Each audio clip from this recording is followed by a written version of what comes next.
Una vez ocupada la casa de gobierno, el verdadero Fidel Castro comenzó a mostrarse a los cubanos y al mundo. Supuestamente, la revolución se había llevado a cabo para restaurar la democracia y las libertades individuales garantizadas en la Constitución de 1940 y conculcadas por Batista. Pero Fidel Castro, que había asegurado varias veces que no era comunista, muy rápidamente, en apenas 2 años, comenzó a confiscar las empresas privadas nacionales y extranjeras, se acercó a los soviéticos, atacó a Estados Unidos con gran vehemencia, nacionalizó sin compensación las propiedades de las compañías nacionales y extranjeras, muchas de ellas pertenecientes a norteamericanos y españoles, se apoderó de los medios de comunicación y estableció un gobierno de partido único. ¿Por qué lo hizo? Fundamentalmente porque desde sus años universitarios Fidel Castro había desarrollado simpatías por las ideas comunistas y un odio sin límites contra Estados Unidos. Esa tendencia se había reforzado a partir de su contacto en México en 1956 con el argentino Ernesto Guevara, conocido como el Che, también de convicciones comunistas, doctrinariamente mejor formado que Fidel en el marxismo, y los dos, además, recibían el aliento de Raúl Castro, hermano menor de Fidel, afiliado a las Juventudes Comunistas Cubanas desde 1953, aunque sin demasiado interés en las cuestiones teóricas del marxismo. No es verdad, pues, que Fidel Castro se arrojó en brazos del comunismo por la hostilidad norteamericana. El propio Fidel Castro se ha encargado 100 veces de desmentir esa hipótesis, aclarando que él es un revolucionario con convicciones, no un aventurero. Él tenía la capacidad de leer a Marx y a Lenin y suscribir sus ideas, como cualquier otra persona educada de la izquierda. Y con entera confianza, soy marxista-leninista y seré marxista-leninista hasta el último día de mi vida. En realidad, el embajador norteamericano en La Habana, nombrado tras el triunfo de la revolución, Philip Bonsall, llevaba instrucciones de forjar las mejores relaciones posibles con una revolución que, pensaban en Washington, sería nacionalista y estatista, como lo había sido la mexicana de 1910 y la boliviana de 1953, pero no necesariamente comunista. Al fin y al cabo, en aquella época la sociedad norteamericana estaba bajo la influencia de las ideas keynesianas y en Estados Unidos eran muchos los que veían con simpatías una mayor intervención del Estado en los asuntos económicos. Es verdad que los gobiernos de Eisenhower y Kennedy decretaron serias restricciones al comercio entre los dos países, conocidas como el embargo, pero esas medidas fueron el resultado de las confiscaciones sin compensación de las propiedades norteamericanas y del acercamiento de La Habana a Moscú, y no la causa del comportamiento socialista de Fidel Castro. Fidel Castro además tenía otros argumentos y razones para abrazar el comunismo. Sentía un profundo desprecio por el multipartidismo.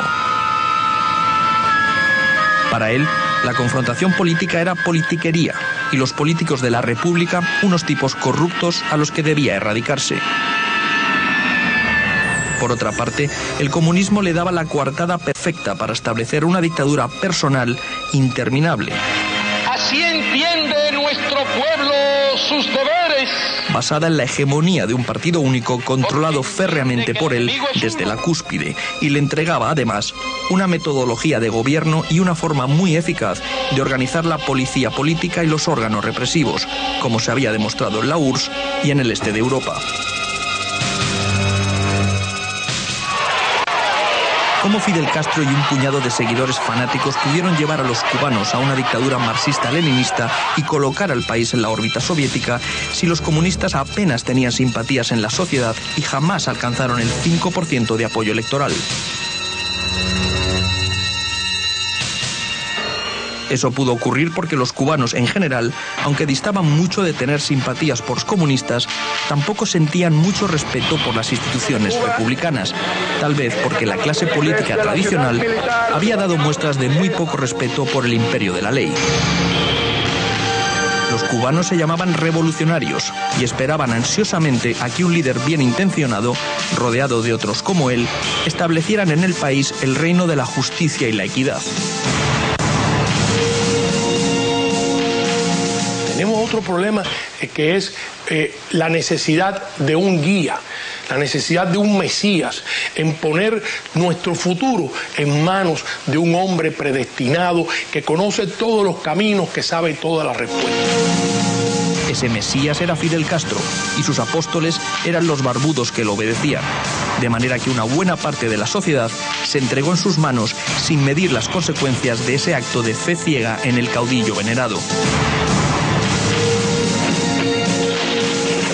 Naturalmente, en los primeros años hubo una gran resistencia popular a la entronización del comunismo en Cuba,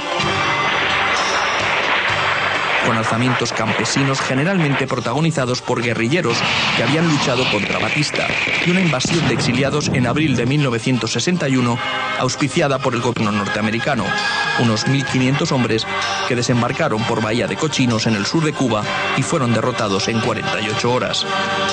Pero Fidel Castro, a base de mano dura, leyes draconianas, numerosos fusilamientos, una gran determinación y mucho armamento soviético, logró sortear todos esos obstáculos iniciales, se apoderó del aparato productivo, encarceló o puso en fuga a la mayor parte de sus adversarios, consiguió liquidar a la oposición y consolidó la dictadura. A mediados de la década de los 70, casi 20 años después del triunfo revolucionario, todavía había en la cárcel unos 40.000 presos políticos. Se habían llevado a cabo unos 7.000 fusilamientos y más de 1 millón de personas se habían exiliado. Por supuesto, nada de esto hubiera sido posible sin la ayuda soviética. Moscú vio en la Revolución Cubana una oportunidad de conseguir un aliado situado a pocos kilómetros de Estados Unidos, lo que le daba una gran fuerza dentro de los esquemas de la Guerra Fría. Así que, además de armar y adiestrar a las Fuerzas Armadas cubanas, a partir de mediados de 1961, comenzó a desplegar en la isla unos 40.000 soldados y oficiales soviéticos, mientras colocaba sigilosamente misiles atómicos capaces de destruir en pocos minutos las principales ciudades norteamericanas.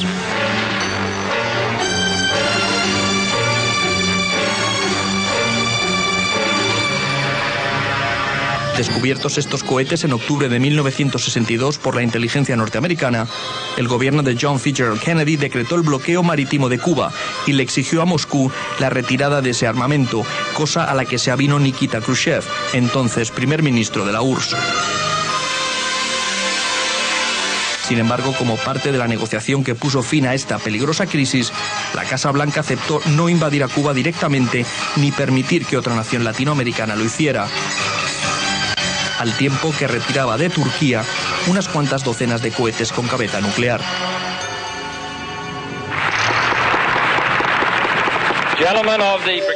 Si la fallida invasión de Bahía de Cochinos de abril de 1961 había provocado el fin de la resistencia armada cubana contra el comunismo, el acuerdo Kennedy-Khrushchev de octubre de 1962 tuvo el efecto de garantizar que Estados Unidos no intentaría liquidar violentamente al gobierno de Castro.